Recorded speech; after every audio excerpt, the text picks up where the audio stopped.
That's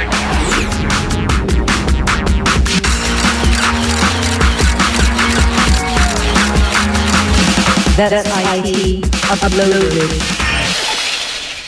Welcome to Las Vegas and the 2013 Consumer Electronics Show. A record 156,000 people attended the 2013 CES in Las Vegas, and it is the highlight of the consumer electronics calendar for many of us. It is here that we first saw the VCR, the Walkman, flat LCDs and LEDs, smart TVs, and 3D TVs. To be absolutely honest, this is the first time in the last 7 years that I've been here at the CES that nothing caught my attention, nothing impressed me, but that doesn't mean it's any less crazy.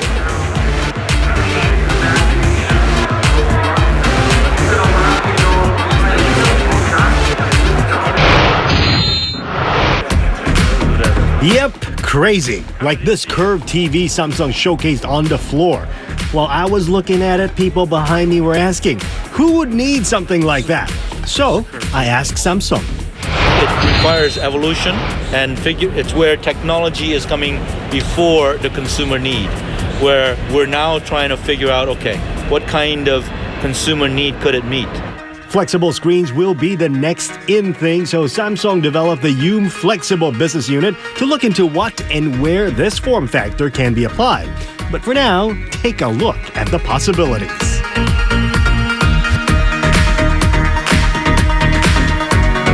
On to the real-world stuff for a change. Many of the TV giants unveiled ultra-high-definition giant TV screens with 4 times the resolution. Samsung made an 85-inch and a 110-inch screen that is as big as a queen-size mattress. Picture quality is superb, but priced at over $20,000, you will have to think 4 times before you put one in your living room. Well, if you can't afford to change last year's TV to the latest one just yet, you can get yourself the Evolution Kit. Having this allows you to upgrade last year's TV to this year's specs without buying a new set. Pop it in, boot it up, and just like that, you get the much improved 2013 user interface on last year's smart TVs. You get the quad-core processor, which gives you the multitasking benefits. You get the new user interface and those 5 panels that allow you to organize all of your entertainment and contents. And you also get improvements in smart interactive gesture and voice control. Samsung also says its new line of TVs will learn your viewing habits and even suggests shows that you might be interested in. But will there be privacy concerns? It's really about the recommendations that you're making, the decisions you made in the television around what you've already watched and what you're watching, and it remembers that and gives you recommendations based off of it. Another smart innovation that intrigued me is this fridge. Yep, it may look like just your regular household cooling machine, but it is not. But the best part of this refrigerator is this lower compartment. You can turn this compartment into a freezer or a refrigerator at the press of a button. And just to round up this segment, let me show you what else I found while working my way up and down the CES show floors. This, they say, is the most compact single people mover of all time. But it didn't look very safe to me, so I opted not to try it. And then we also found this. Yep, this is a GPS collar that you can put around your pet's neck, and they will never go missing again. But of course, some of you out there already know why I'm showing you this device in particular, right? So after 7 years of doing CES, I finally found Help. Quinn Bowman, of course, That's IT viewers are very familiar with his face. It's your first time here. What are you expecting to see? Well, a lot of people, but a lot of gadgets. I mean, from what I can tell so far, there's almost too much to really take in. But I'm also looking at different mobile gadgets that are out there. I feel like a lot of these companies are saying that they want to enter the mobile age, or they're trying to improve the products they already have. So I'm looking at stuff that I might actually buy or recommend to my family or friends. I haven't seen anything so far, but that's what I'm looking at for. You're going to have to take it easy because it can drive you crazy. But anyway, this is the central hall, the main part of CES. I believe that's the south. and that's the north part. So go find me something. All right. Come back and let me know how it is. I will. Okay. The Consumer Electronics Show in Las Vegas can be overwhelming. Impressive new televisions bombarded my senses, like this one that let you draw on it. All sorts of fancy cameras and a lot of gimmicks. People waited in a huge line to play rock, paper, scissors for a chance at free headphones. I was most interested, though, in the evolution of the personal computer. As the smartphone and tablet market grows, what's the future of the big clunky laptop? Lenovo, one of the top sellers of PCs in the world, thinks it has the answer.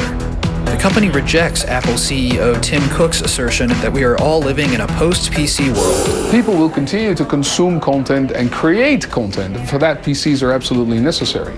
Now, the form factor will change, as you see with tablets, as you see that smartphones will contain more content and will become more important. That's what I mean. On top of that base of PCs, the foundation, there's a plus. Drive options, but again, you get that. Lenovo representatives showed me what they had to offer in Las Vegas. The ThinkPad Helix is a transformer laptop that can become a tablet. The Yoga 11S is a tablet PC that can be propped up like a tent or flipped around to provide a keyboard. We're seeing yoga being used in different places where you're really taking the best of notebook and the best of tablet and putting them in one unique device. And aside from the new designs, these machines also focus heavily on using touch technology, popularized with the first version of the Apple iPhone. The strategy ties the Lenovo line, and that of other PC makers, to the success of the touch-based Windows 8 operating system. It is unclear yet how well Windows 8 is selling. Reynolds is confident the strategy will pay off. And the reason that we know it's going to be successful is because every child under 12 is used to touch. They're coming up to screens, pinching, zooming, rotating. They're expecting this to happen. You need to have an operating system that's full touch end to end, and Windows 8 delivers that. After spending a lot of time with Lenovo, I wasn't sure I'd spend my own money on these devices when I already have a laptop and a tablet. But of course, the question is how consumers in Asia and the rest of the world respond. Cars are making a big appearance at the 2013 CES because they too are getting smarter. Many automakers here are showing off next generation models with app integration capabilities so you can now sync what's on your smartphone to your smart cars. Like your favorite music, for example. But what really caught my attention are connected cars of the future. Cisco Network Solutions is developing new technology that will make tomorrow's cars part of a dynamic network that continues to communicate to make driving a lot easier. Our cars will have sensors to warn of dangers ahead. So imagine, in the future, cars on a potential collision course wirelessly communicating with each other, sending their drivers danger warnings, or even slowing down or stopping the cars to avoid major accidents. It is going to be like driving with an always alert but silent co-driver beside you. Well, the question is, when are we going to see all these smart communicating cars roaring down our road? I guess we'll find out soon enough. Well, this is it for That's IT's 2013 CES special. I'm Timothy Go in Las Vegas. That's it.